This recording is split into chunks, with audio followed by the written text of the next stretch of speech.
first year engineering student walks into his first lecture ever. What? Is that guy coding for fun? Did that guy design that CAD model? Did that guy already finish the first assignment? Wait, no, that's the final project. Why are these people so ahead of me?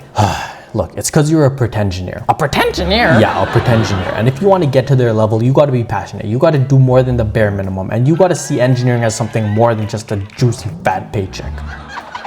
Look, just listen to me and I'll show you how to stop being mugged by all of these other students. It was a winter morning in my third year of engineering school that I was getting ready for this engineering internship interview. And let me tell you, I was feeling really good about myself this specific morning. Not just because of the good weather outside, and not just because I was wearing a clean ass outfit, and not just because I was looking jacked as hell in the gym session before this, but because I was confident in my abilities that I had, which was unique to all of the other engineering student candidates in this pool. An experience that you too can build yourself. So I get into my study room that I booked for this specific interview. I open my laptop, I open Zoom, and then the call begins.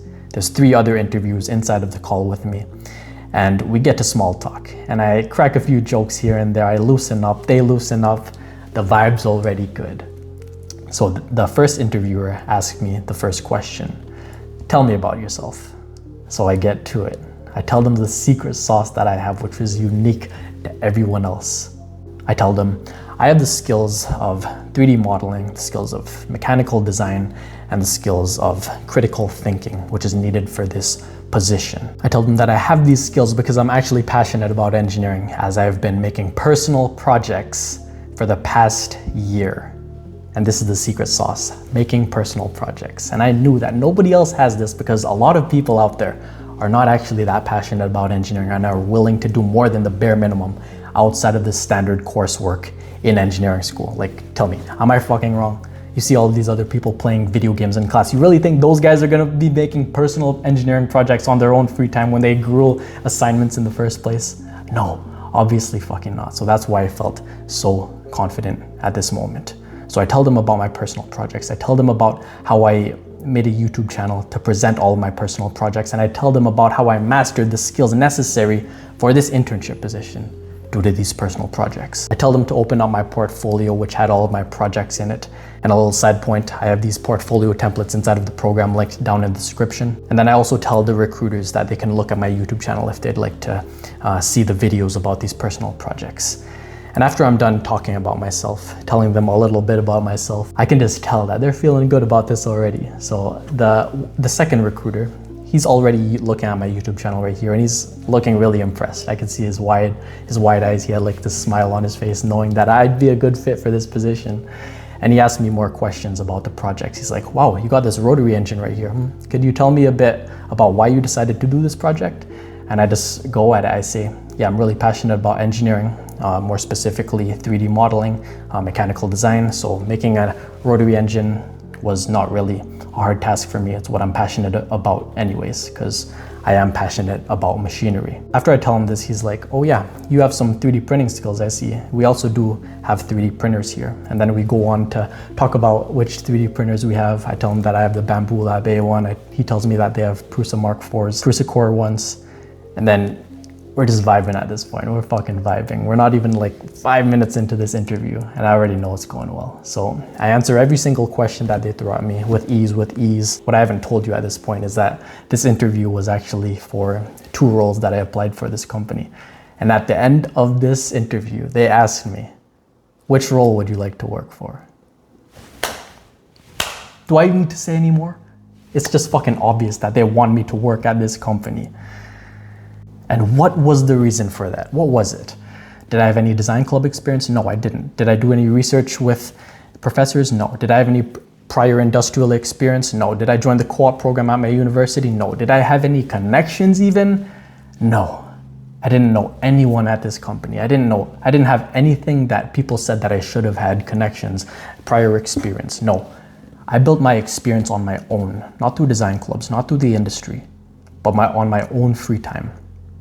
Because I was passionate, because I was willing to do the extra work needed to get such a role. So in order to make personal projects, you can't just make any personal project. but you have to make one that is aligned to the types of internships and furthermore the types of careers that you'd like to work in. Okay, so part 2 of this video is determining your passion. Before you could start making personal projects, which was the first part of this video, you have to determine what those personal projects are gonna be based off of. And what more better to base them off of than your passion. I determined the passion which I had for the specific engineering skills in my first year of engineering school. At my school, we use SolidWorks, and this one specific class had us use SolidWorks to make an entire group project assembly with other people in our class. And as we went on with this project, I decided to think, wow, I really like 3D modeling. It's really cool bringing ideas from my head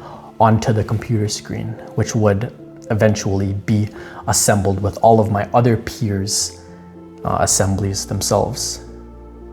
And in the end, we would have this awesome, beautiful piece of engineering work to show for it. So I'm learning all of the features of SolidWorks. I'm learning all of the things needed for mechanical design and manufacturability even. And then at the end of the semester, the due date for the final project emerges. And it turns out that my group did so well that we got second place in the entire cohort of first year engineering students. That's out of like probably 300 or more students in that first year cohort.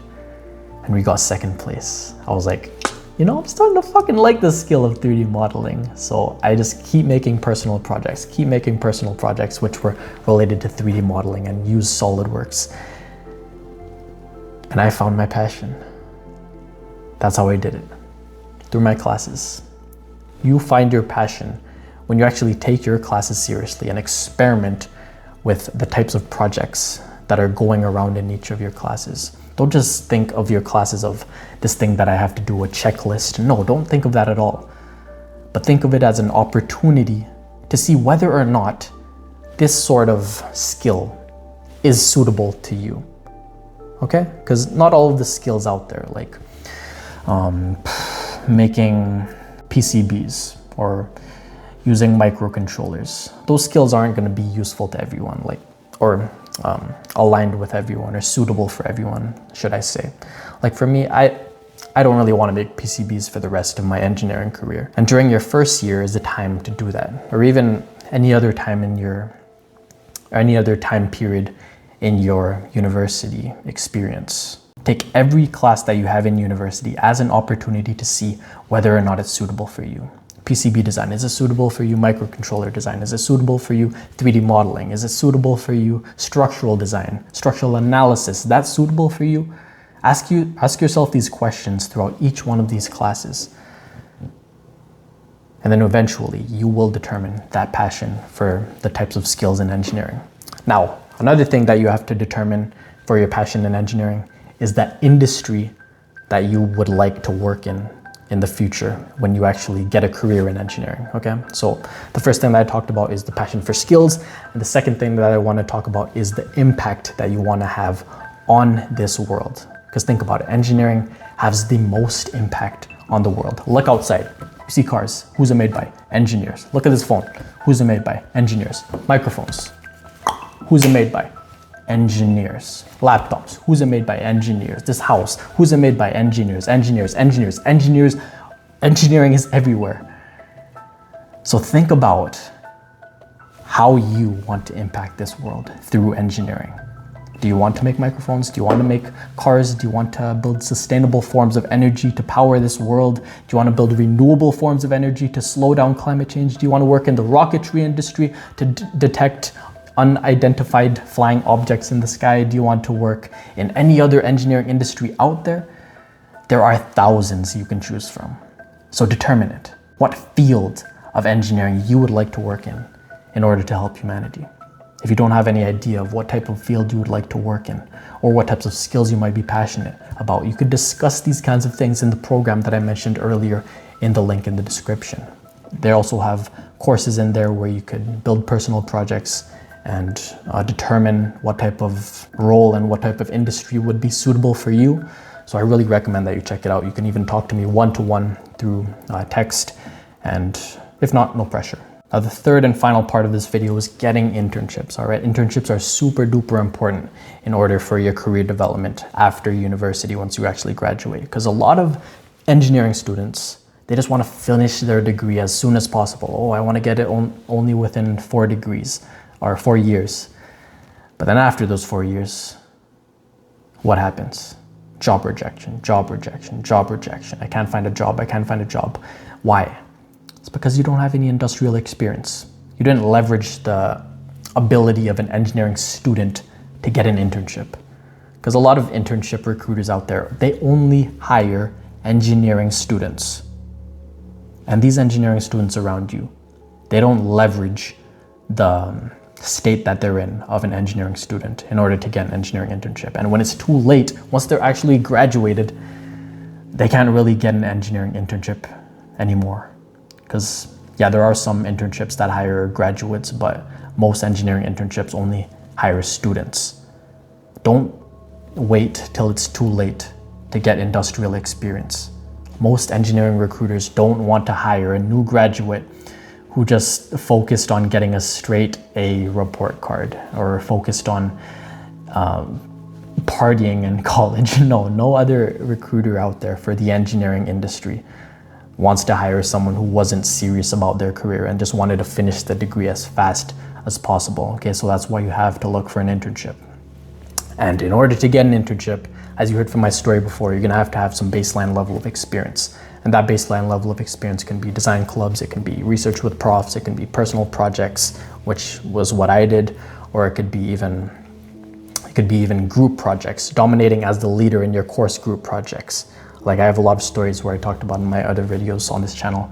You could check out how to be a good example of a group leader throughout my stories. So go check them out if you need to.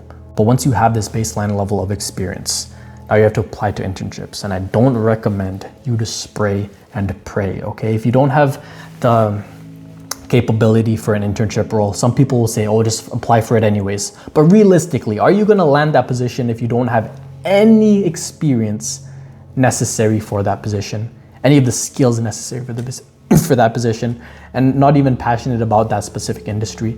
People can sniff out when you're not passionate about a specific type of work. So don't waste your time on these things on these positions and these internships that you're not suitable for, okay? So what you should be doing is aiming and claiming, not spraying and praying. When you aim and claim, you choose the specific roles that are tailored to your specific skills that you have and that you actually are quite competent at, okay? And you also got to direct all of your applications to industries that you're actually passionate in, because once you're passionate about something, your productivity and your work ethic 10x's. If you're passionate about anything, then your work will 10x. If you're passionate about sustainable energy, your work will 10x. If you're passionate about airplanes, then your work ethic will 10x. Now, I won't go into much technical detail for applying for internships, but I will say that you should tailor each of your resumes to the specific roles that you're applying to. Okay, so if the job description says 3D modeling, mechanical design, and critical thinking, only put these skills in your resume. Don't put your microelectronics experience in there. Don't put your breadboarding skills in there. Don't put your fucking fluid mechanics skills in there, because all that stuff, these recruiters don't want to see these non-related skills. They only want to see the related skills, okay? So make sure your resume isn't generalized, okay? Make the specifics that will be attractive to these types of recruiters that you're sending your applications out to, okay? The same thing goes for your cover letters. Only talk about the things that is aligned with the specific internship.